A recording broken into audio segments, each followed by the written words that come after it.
the chief of police or superintendent of police of other towns, cities and towns having a regular organized police force. And in towns where there is no chief of police or superintendent of police, it means the town clerk, who may issue licenses upon the recommendation of the town sergeant. And it also means any other person or body duly authorized by the city or town charter or by state law. That's correct, and I believe the last line clearly, the Charter of Tiverton puts the Tiverton Town Council as the licensing body. I think the two exceptions there, first of all, is the first paragraph. What that applies to is people for getting permits for concealed weapons, and in fact, that was the big thing that happened in Exeter earlier this year with the recall petition, because they don't have a police force, they don't have a chief of police, so the town clerk was the one issuing the permits. And that was exactly what was involved there, with the town council deciding perhaps it shouldn't be the town clerk issuing concealed weapons permits under that statute. But I think the last line clearly indicates town council. We are not, the city of Providence or the city of Cranston have separate licensing boards. If you had a separate licensing board, then I think that would apply there too. But you, under your charter and code, are also the board of licenses. So I don't see any way around that. I still think it should be subject to the police chief. They issue the retail license for a gun shop, and they deal with the concealed carry permits, and they should be dealing with ranges if it's required. Can I just ask a clarifying question on that? I mean, we do need to draw the distinction between establishing the process to obtain a license, as well as the body that kind of issues said license if that process is adopted, right?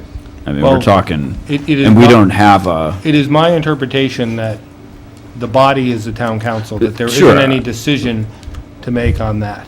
understood, The only but- question is whether you want to establish the process or not. Exactly, and that's what I'm trying to zero in on, is that this public hearing is about establishing the process for licensing shooting ranges or shooting galleries, whether they be indoor or outdoor, which we currently don't have in town today. That's correct. Okay. I'd like to I will make a motion that we move forward with advertising for the proposed ordinance for licensing of shooting galleries for a public hearing scheduled for July 28th. Motion been made and second. All those in favor? 4-2. Against?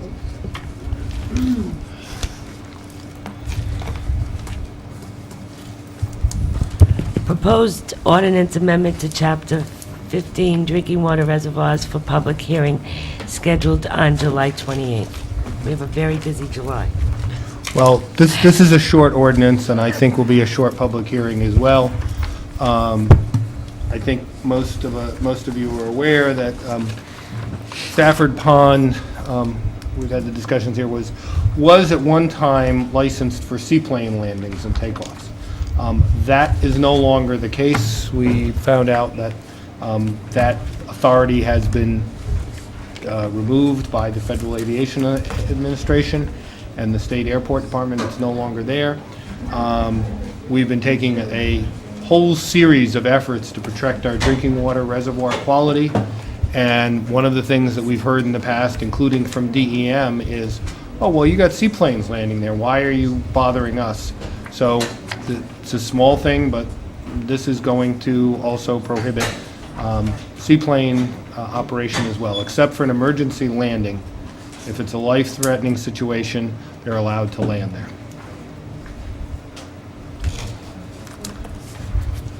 Entertain a motion. Do we need to make a motion? Yes, if you could, for public hearing on For the public hearing. July 28th. Sure, I'll make a motion that we advertise for public hearing on July 28th, the proposed ordinance amendment to Chapter 15 Drinking Water Reservoirs. Motion been made and second. All those in favor? Bids and requests for proposals. DPW Director request award a bid for landfill engineering service to Par Corp for $38,200 per year for 3 years. Thank you very much. This is a position I didn't think we were going to be in 3 years ago, because 3 years ago I was recommending this as the last contract for landfill consulting, thinking that the landfill was going to be filled at this time.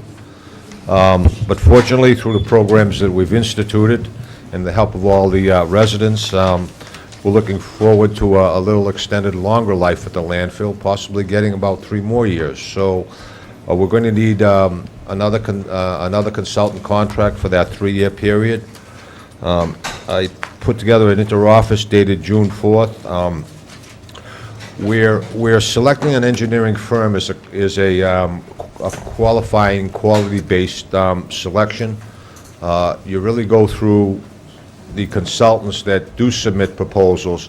You don't look at the fee proposal, and you really look at their qualifications, and it's a qualification-based. For the last 30 years, Power Engineering has been at the top of that selection process. And I am basically recommending that, since they're the only ones that applied, that they be awarded the contract for the next 3 years.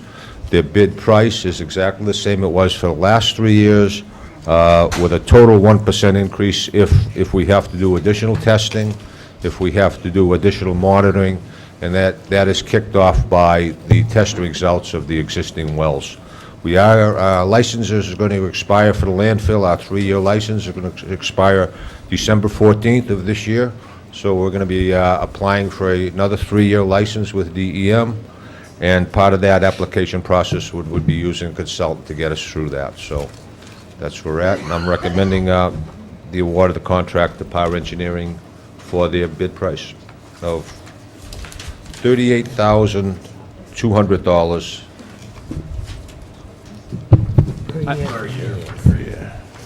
I move that we award the bid for the landfill engineering services to Par Engineering Corporation for $38,200 per year for 3 years. Second. Motion been made in second. All those in favor? Thank you very much. Town Administrator, items and announcements. Madam President, given the hour, I'll try to be as brief as possible. At 10 o'clock this morning, the town of Tiverton received a visit from the governor of the state of Rhode Island, Marcel Valois, the executive director of Commerce Corporation of Rhode Island, Steve Hartford, the director of policy for the governor, and Stephen King, the managing director of the Quonset Development Corporation. We reviewed various proposals regarding the Tiverton Industrial Park here in my office, and then went up to Progress Way for a quick look-see at what is there. And I'm pleased to report the governor has authorized that his staff pursue with energy an organizational design to help the town of Tiverton develop this industrial park. And it's we're on a pretty quick time frame. So the overall notion is that we would like to explore the possibility of pursuing an economic development administration, so EDA grant from the federal government. That deadline is in the middle to late October of this year. The good news is this governor is in a position to deliver against that promise, because he'll still be in office through January, and his staff will still be in place through that time. The moving parts are, how do we finance any matching requirement? The good news is the town has skin in the game because you own the property, so the property can collateralize any transaction you foresee doing. And there's also the pilot agreement with the energy plant. So there's a lot of different things that we have to pursue, but what I'm happy to say is that we had next steps, and we started working on them right away this afternoon, asking Deprete Engineering to send the engineering specifications and other findings to Steve King at the QDC for his review, to get his team thinking about how to help us develop the park. So I think it's a positive step forward. The Vice President was there, so if she has anything she wanted to. And so was Scott Humphrey, and it was very positive, I felt. Very positive. Two quick updates on the hiring process, because they're interrelated. The code enforcement official's position is back out to advertisement for a third time. As You may recall, the first round through, we had a finalist, we went into contract negotiations. We did not have sufficient budget to sway that person to leave his current position, so we went out to re-advertise, knowing that there were building officials that were looking. We did receive several applications. Of those applications that we received, we did not have a qualified candidate. The potential qualified candidates, some of whom are familiar to me, got very large raises from their local municipal governments that were not above, but came to equal to what we would have tried to offer them. So we no longer had that incentive to move somebody away from a position where they're already comfortable, and they know everybody, et cetera. So this third time, obviously, the definition of insanity is to keep doing the same thing over and over again, expecting a different result. So this time, we're going through highly specialized websites. Because the charter requires newspaper advertising, and it does specifically, we'll comply with the letter of the charter at the end of the process. But I'm going to call for a resume closing period of July 11th. And I'm going through websites where building inspectors regularly check for positions. So that's the Massachusetts Municipal Association.org, as well as the ICC website, which is the International Code website, hoping that we attract a qualified candidate to the position. It dovetails somewhat with the conversation about the planner. The advertising was done. We had quite a few candidates that went through a screening interview with the personnel board. So from those 12 people, there were 7 decent ones that got down to 4.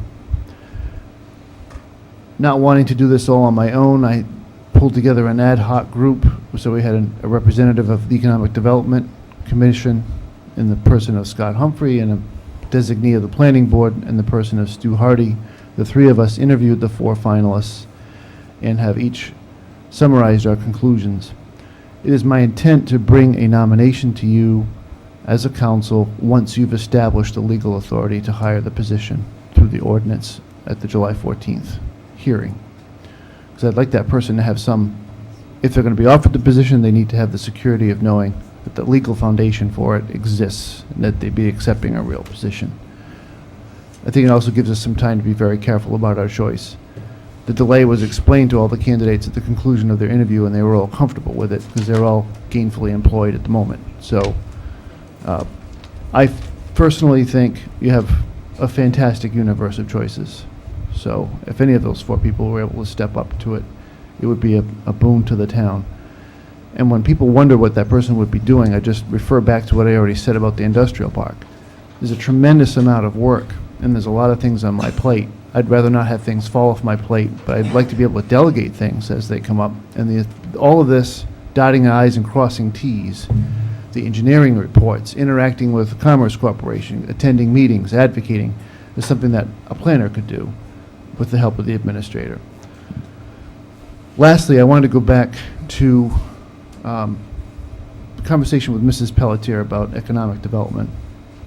The Newport Chamber of Commerce has achieved a $100,000 grant through the Van Buren Foundation and a couple other sources to do, they've issued an RFP and they received 14 responses for organizational design around a county or regional-based economic development organization that would be spearheaded by the private sector, working together with municipalities.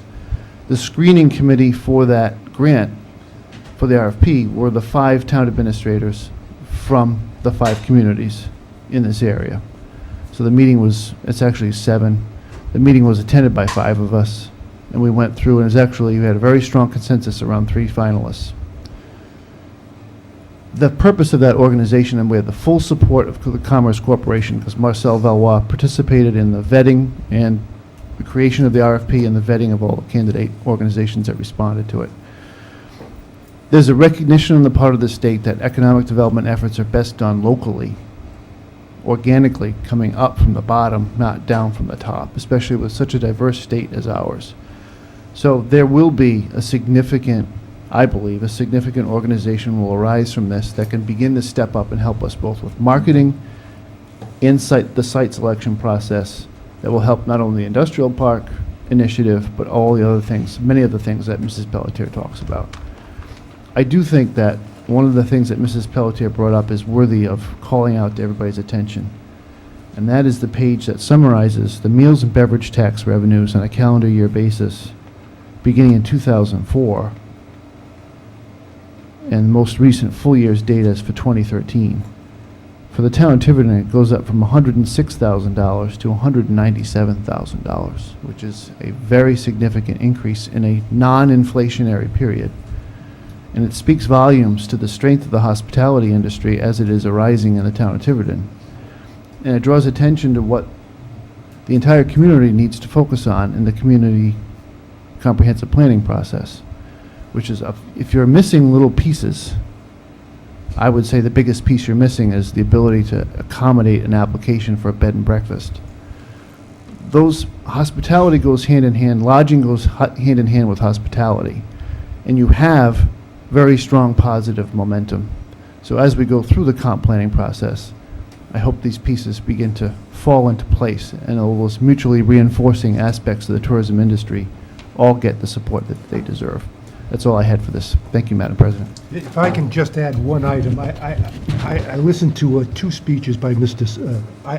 Is it Ivan? If not Ivan Smith? Evan, I'm sorry.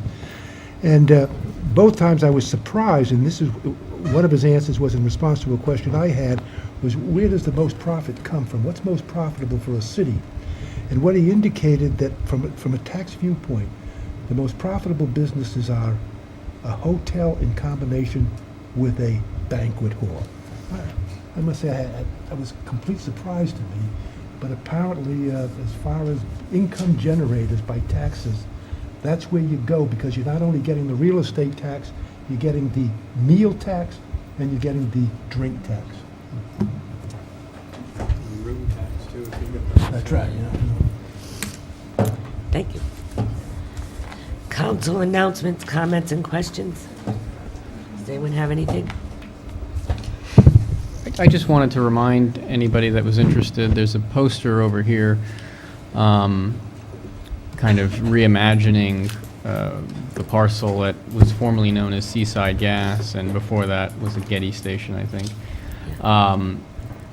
Is it July 18th and 19th, Friday and Saturday, the group from Roger Williams, along with representatives from the town of Tiverton, are getting together with an open kind of forum, charrette type thing for the redevelopment of and the design of that parcel.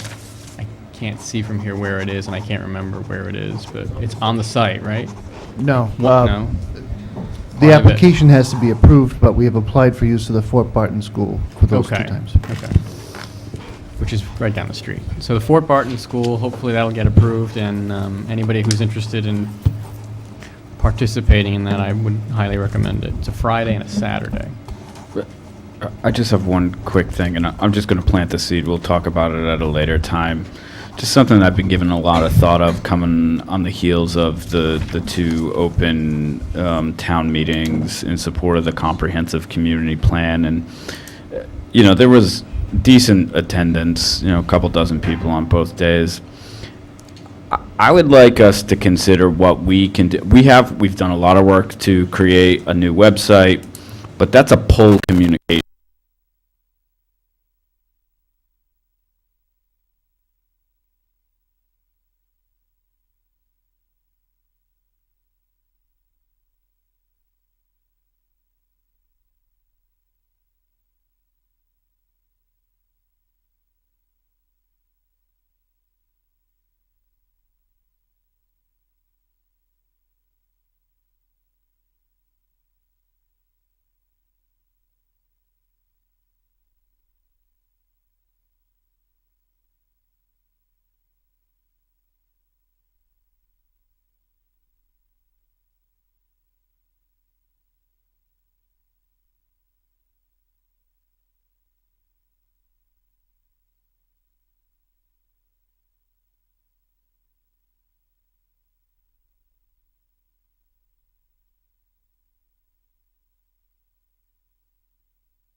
K5 is brand-new litigation. For your information, Ernest Cadiro versus Title Investment Company. This is someone who is, apparently has had their property sold at tax sale, and lost the right of redemption and is now suing to regain it, claiming they weren't properly notified. I don't think, I've had email correspondence with the tax collector on it. I don't think the town has any liability on it. Nevertheless, we've forwarded to the interlocal trusts to see if they will cover, since there's a request for attorney's fees, and we will be responding to it. There's also a request for a temporary restraining order to stop the sale going forward, the eviction of the property. We will not be taking a position on that. We'll be leaving that to the other parties to fight that part itself. Questions?